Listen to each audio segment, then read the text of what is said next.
The night sky over Russia lit up, not from celebration, but devastation. Ukraine's Storm Shadow missiles struck deep, hitting one of Putin's prized chemical plants. Gunpowder, rocket fuel, the lifeblood of Putin's war, now burning. As Trump pulls back from a wasted meeting, diplomacy stalls, and explosions ripple across Europe.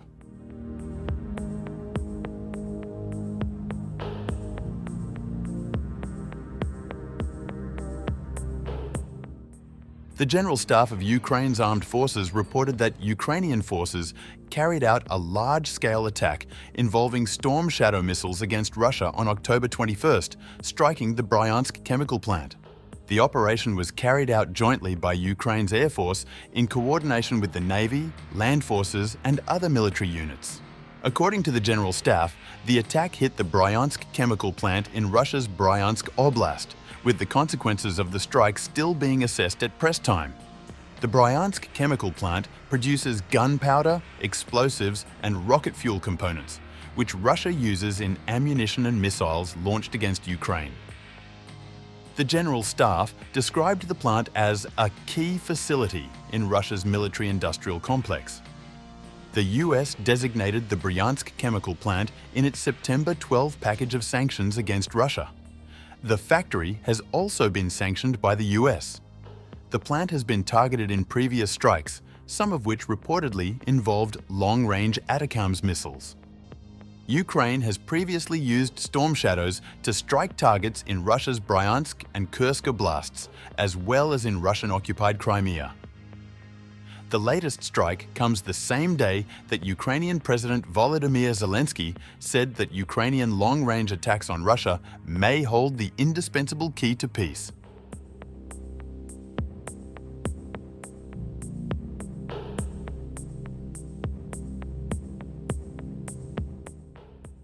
Meanwhile, the prospect of a high-stakes, rapid-fire summit between US President Donald Trump and his Russian counterpart Vladimir Putin in Budapest has been put on ice, with the US leader suggesting the encounter risked being a mere waste of time.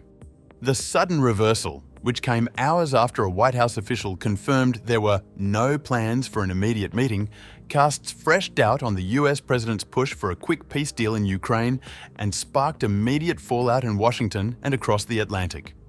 Speaking to reporters in the Oval Office following a Diwali celebration, Trump confirmed the postponement of the meeting, which he had touted just last week as imminent.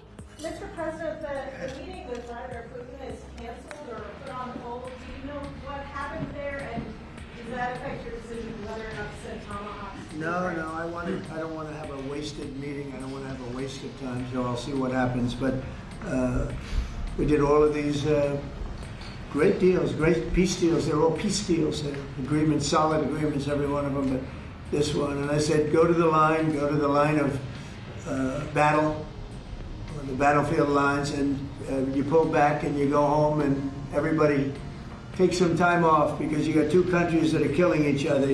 Two countries are losing 5,000 to 7,000 soldiers a week. So we'll see what happens. We haven't made a determination. When asked if he still saw a chance for a ceasefire in Ukraine, the American president said, "For a ceasefire, and what is Putin asking for? Do you still see a chance for a ceasefire? And what is Putin asking for?"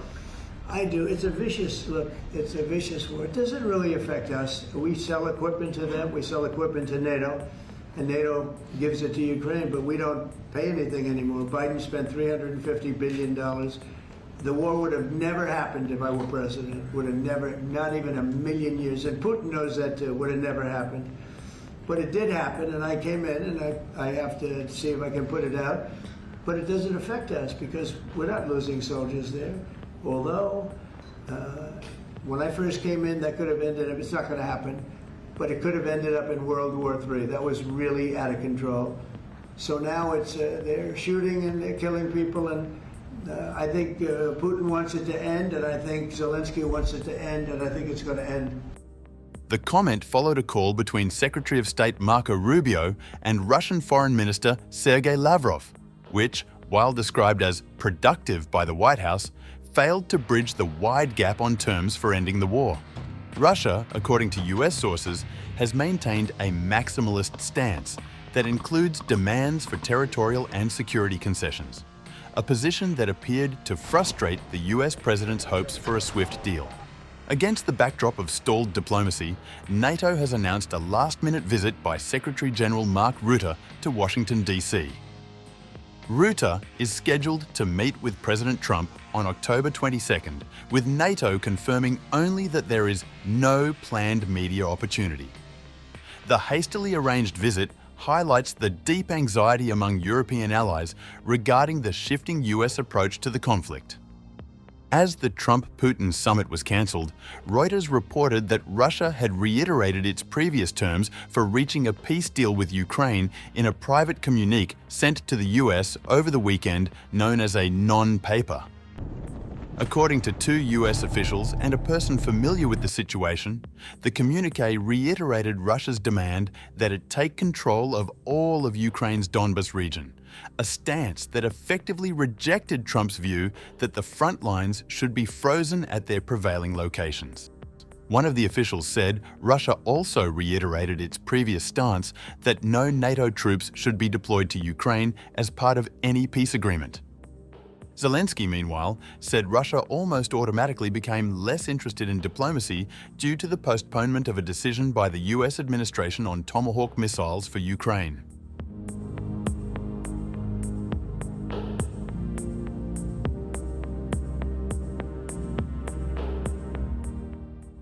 Local media reported on October 21st that explosions occurred at oil refineries in Romania and Hungary on the evening of October 20th, both of which have links to Russia.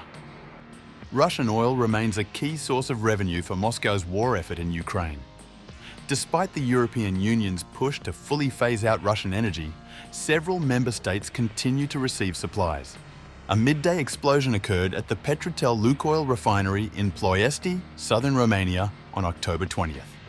According to Hungarian newspaper Világgazdaság, the facility, owned by a subsidiary of Lukoil, one of Russia's largest privately owned oil and gas companies, had reportedly been offline since October 17th due to a planned technical inspection. A 57-year-old worker sustained serious head and leg injuries and was taken to intensive care. In light of recent Ukrainian strikes on Russian oil infrastructure, local authorities have not ruled out the possibility that the incident was a deliberate act. Yet, according to Világgazdaság, other potential causes, such as human error or technical malfunction, are also being considered. Moreover, according to Hungarian media outlet Telex, an explosion also occurred at Hungary's largest oil refinery, located in the city of Százhalombatta, which receives crude oil from Russia. The Danube refinery, situated 27 kilometers from Budapest and owned by the Hungarian oil company MOL, caught fire on the evening of October 20th following the explosion. Firefighters managed to contain the blaze by the next morning. The exact cause of the incident remains under investigation. The Százhalombatta facility, considered the most advanced in Hungary's oil refining sector, may now face a temporary shutdown. The refinery is supplied with crude oil from Russia through the Druzhba pipeline. Reuters reported that Russia's Novokuybishevsk oil refinery also suspended operations on October 20th following a drone attack. The Novokuybishevsk refinery, located in Volga Oblast, is part of Rosneft's Samara group of refineries, which includes the Kuybishevsk and Syzran plants. Ukraine has not commented on the explosions at oil refineries in Romania and Hungary, nor on the drone strike at the Novokuybishevsk facility.